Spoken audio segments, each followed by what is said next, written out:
Hey guys, so I've got a ISX CM870 that's losing coolant. It's in a Volvo VNL. Losing coolant, but it's not on the ground. The guy can't find it. Any leaks, anywhere that it's coming from. So basically, this is gonna be a video on one, checking external leaks, checking for external leaks, and then two, checking for internal leaks, where coolant can go, where coolant goes when you can't see it on the ground. So first thing I did was pressurize the cooling system. I've got a coolant pressure tester, pressure gauge on there. Got it up to about 16, 17, 18, something like that. Check your cap. You don't want to go wild. I mean, don't put up to 30 psi, but a couple psi above what the cap says. So basically, you just start checking all of your common leaks. Check the top of your radiator tank, check the bottom of your tank, check all your coolant fittings. On this particular model, there's coolant flowing into the actually maybe not. Sometimes you'll have coolant flowing into the fuel filter housing. Yeah, so basically just check for all of your external leaks, where coolant comes, where coolant goes. I had a small leak right here. Just tighten up the clamp. But yeah, all of your clamps, all of your hoses, check your thermostat, back behind your thermostat if you have a VGT, variable geometry turbo, check your actuator, see if it's leaking there. Common one on these ISXs is that coolant reservoir. Again, lower tank, all your coolant hoses, all your fittings. Right here, check your lines back to your coolant, or to your bunk heater core. So a lot of times, if you have coolant flowing out of there, you'll have a bunk heater leak. Check your coolant lines, all your fittings. You can check inside the cab, see if you have any coolant on the floor. Let's see. So you do a full check. Another, obvious, is your water pump. That's a real common leak point as well. So after you see that, you have no external leaks, check your transmission. Pull the dipstick, or the drain on your, not the drain, the fill on your transmission. It'll be on the other side. In this case, this guy's losing, so it's right up in there. So in this case, this guy's losing a gallon and a half every couple hundred miles. So I mean, it's serious. There is no water in the transmission, but basically it has coolant lines flowing. It has oil lines flowing to the radiator, and if your radiator leaks into the transmission cooler side of it, you'll get water in there, and that's bad news bears. Another thing you can do is just crack the drain plug. Just crack it, don't pull it off, and if you see any water coming out, not good. But yeah, so we checked all of your external leaks. Next, you're gonna want to take your fuel caps off, take your flashlight, look down in there and see if you've got any coolant floating around at the bottom. If you can't see coolant, again, this guy is losing a serious amount of coolant. So I already checked, and there's no coolant in the fuel tanks. What you can do is take something like a water bottle or something, Gatorade bottle, put it on here. I already checked it. But basically, you crack your drain and see if you've got any coolant in there. If you do, your injector cups are leaking, possibly cracked head, but usually your injector cups. So next, on the CM870, this is where the EGR tube comes in, and it goes around the engine right there to the other side, to the EGR cooler itself.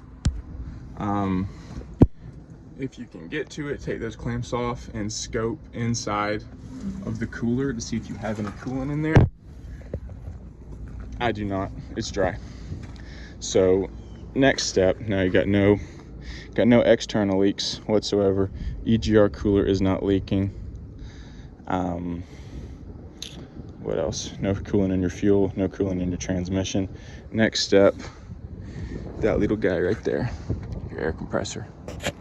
So on this particular model, it has these fittings to where it has the rubber seal on them, and as far as I know, there is not a cap or plug for this style, but then again, what do I know? I don't have it. So what I did is I just took these rubber plugs for like capping off lines and whatnot, in both of them, and then now I put a vacuum on the system. That way, when you take the lines off, you don't lose all your coolant.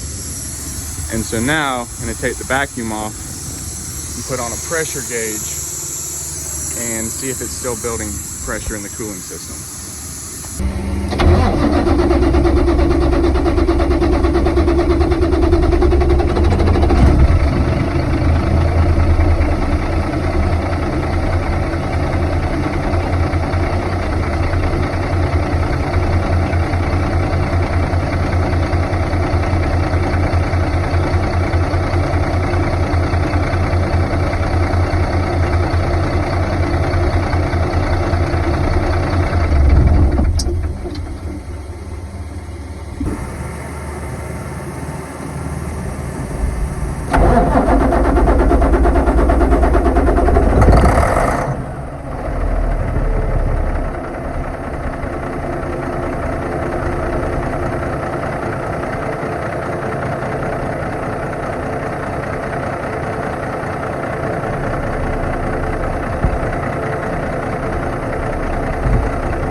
So yeah, it's building serious pressure.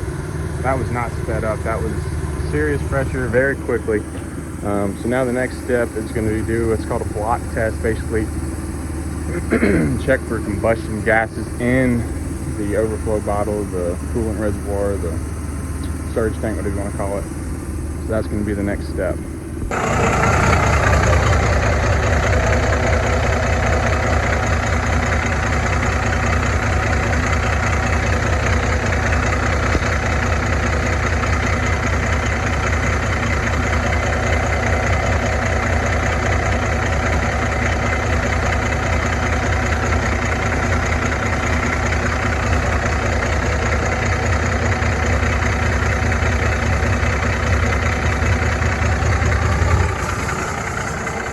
So yeah, as you can see in that last clip, how it was bubbling clearly. Alrighty then. Clearly it had a ton of pressure, and so you can see in the fluid, it turned almost immediately.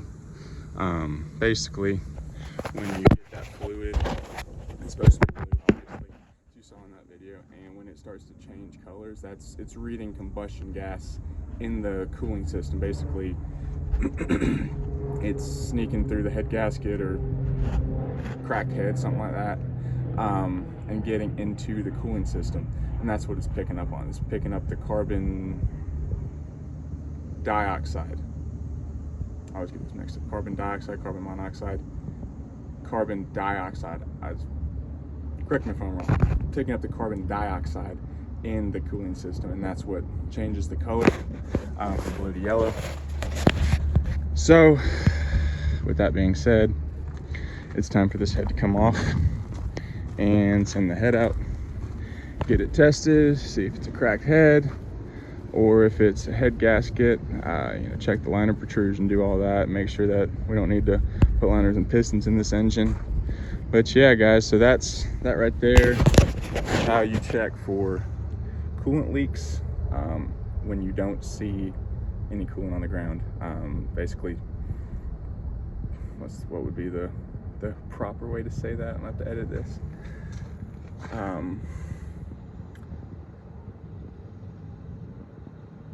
So that's how you check when you're not. So that's how you check for coolant consumption or coolant loss with no external leaks. I mean, the first half of the video, checking coolant leaks, pressurizing coolant system, all that. But as far as external leaks, if you have none, then it's either EGR cooler. It could be getting into the transmission. That's another way, because you have a heat exchanger on your radiator a lot of times, and you'll be getting coolant pushing through the radiator into the transmission. There's no coolant in the transmission on this one. Another thing that it could be, like I showed, the coolant in the fuel. Obviously there was no coolant in the fuel, and this guy was losing like a gallon and a half every 600 miles. So obviously it's a serious issue. I probably didn't touch on every other way. I mean, you could have like a coolant leak on the inside of your cab, especially if it's a sleeper. Could be the bunk heater, could be like the heater core, could be the cab heater core as well. So I mean, there's a lot of different ways, but this is basically, in a nutshell, checking for internal cooling leaks. Pressurize your coolant system, look around. If you have an external leak, you'll see it 9 times out of 10. Park it on concrete, put some cardboard underneath of it, what have you. Also, one other thing I forgot to mention was pull your dipstick. Now, this guy's a little bit low in oil, but I already checked it. There's no milky substance. You can take a lighter or like a torch to the oil on your dipstick and check and see if it crackles. I mean, 9 times out of 10, if you've got water, it's gonna crackle when you almost like spitter, like kind of like when you throw water in a pan on the stove. It's kind of the same thing. Like, it'll kind of do that same thing a little bit. And that's usually like a severe case, and that's if your oil's milky. Obviously this oil is not milky at all, so I don't think any coolant is getting into the oil. But it's another common, check your dipstick. That'd probably be the first thing. You're on the side of the road, your coolant bottle is empty, you don't see any external leaks, check your dipstick. That'd probably be the first thing to check, in like an oh shoot situation. Also, if you have a truck that has DEF, this truck doesn't, this is pre-DEF's truck, but if you have a truck that has DEF, you could be losing coolant into your DEF system. Now, it's very, very uncommon.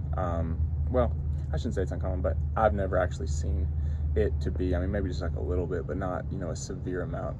But that's another thing is, if you can, say you can't find any coolant leak whatsoever, is your DEF fluid level going up? Are you losing, or are you getting, like NOx conversion efficiency codes? Are you getting like a poor or improper DEF quality code? That'd be another thing to look for, another thing to think about. But anyways, guys, I appreciate y'all watching. Obviously, I'm not a YouTuber, as you can tell. This video's all over the place. But if you would, please like, subscribe, share, comment, whatever. I'll try to get back with you as soon as I can. I've been having an issue with commenting lately. Like my devices aren't letting me comment for some reason. So if I don't get back with you, I'm sorry about that. But yeah, if you would, please just like, subscribe, and I'll catch you on the next one. Thank you.